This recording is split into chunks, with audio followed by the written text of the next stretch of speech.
I'm excited to present the finale of my time series. नमस्कार, मेरा नाम doctor Manish Bhutada है. मैं सिडनी ऑस्ट्रेलिया से हूँ. In my last video, I discussed how it is very essential for us to get our physical identity and our sukshma sharir identities correct in order to time travel. मैंने आपको बताया कि it is very easy for our sukshma sharir to time travel, but unless we have some special siddhis, it is not practical for our physical body to time travel. So we know now that we can time travel with our sukshma sharir, but how do we get this information from our meditative states when the sukshma sharir is time traveling passed on to our chitta of our physical body? So in other words, the consciousness of our sukshma sharir from its adventures in time travel needs to be passed to the consciousness of our physical body in order for us to experience it. So these two consciousness need to come together for us to experience the time travel adventures of our sukshma sharir. Let's find out how. All my past videos have been trying to emphasize the importance of connecting with our internal sukshma sharir, on tapping and knocking on our consciousness, trying to make that feeling, attempting to go within, internalize our thoughts and feel what we are within ourselves. Through yoga sadhana, through meditation, through creativity, through concentration, through internalizing our thoughts, we can connect with our sukshma sharir. And when we are one together with our physical body and the sukshma sharir coming together in oneness, yoga sadhana, oneness is when our internal feelings are transferred externally, and anything which happens externally to our physical body is felt by our sukshma sharir within. Similarly, the time travel adventures of our sukshma sharir are felt with the time travel of our sukshma sharir's physical body as well. Once our superficial and our sukshma sharir are together in oneness and we have tapped into the identity of our sukshma sharir well enough, there is a position or a place in the sukshma sharir, an extra sense in our sukshma sharir called prarabdha, which will help us be in a place simultaneously at different lokas, be in past, present and future simultaneously, be in past or present or future different times, or be in different multiverses at the same time, or be in different lokas at the same time. The possibilities are endless. This position, this extra sense in our sukshma sharir is called prarabdha, and it is available for us to tap on.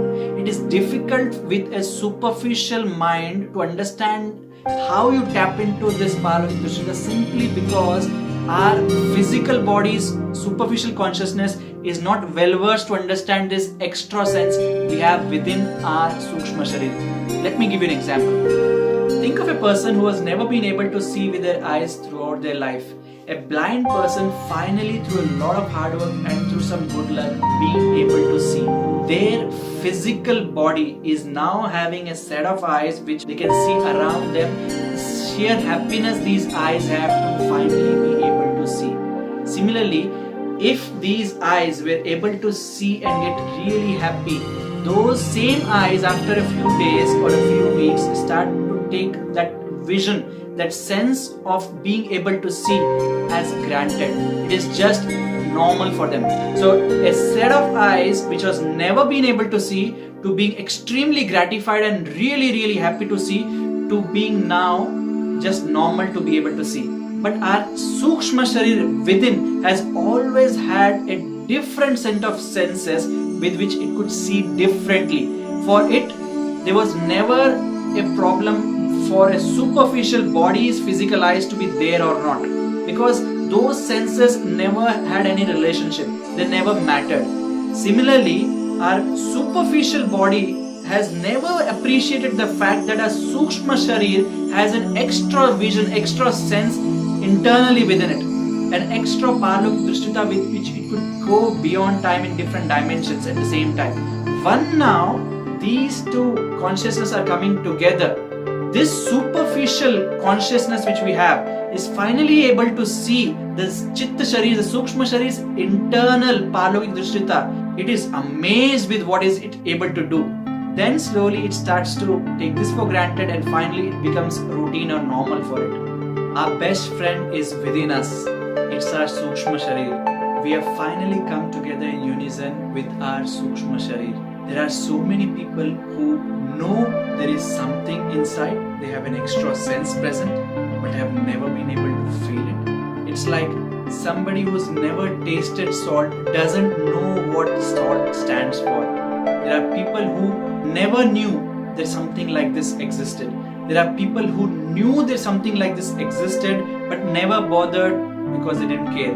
There are people who cared for it, knew it existed and have followed the path of dharma and used it appropriately. And yet there are people who knew and used it but used it incorrectly. Now, have respect to this extra sense which we have. There is a reason why it has come to us. Misutilize it and it will go away. Use it appropriately and it will open up dimensions without comprehension for you. Our eyes are for us to see. They are not for us to sweep the floor. Similarly, there is a reason why we have this extra sense within us. If we use it appropriately for dharma, for the right things, the possibilities are endless, beyond comprehension. Misuse it and lose it. The path to time travel is laid in front of us. There is no secret. Our parlokik drishtita is for us in our sukshma sharir. Our parlokik darshita is for us to enjoy. Our parlokik darshita is for us to experience. Our parlokik darshita is our sukshma sharir's own way for us to time travel. It is for us alone. Let us do the best service for our loved ones by letting them find their own parlokik darshita. Let them experience this. So if someone is asking you if you can time travel and they can find out things for them from you, let them find their own parlokik darshita. That's the best service you can do to them. It is for them alone to experience what their sukshma sharir is up for. This is my last series on time. I hope you found this useful, and if you have, I hope you can utilize this information collectively towards dharma for the right cause. The more we do this, the more our collective wisdom of our sukshma sharir comes into play for the whole society. The greater the consciousness is for a society and the higher we move together as a human race. I hope you will utilize this information appropriately for dharma, and I'll see you out there in our journeys and adventures of time travel. My name is Dr. Manish Bhutra and I'm from Sydney, Australia, and I look forward to you joining me for my next series on another topic which will mesmerize us both.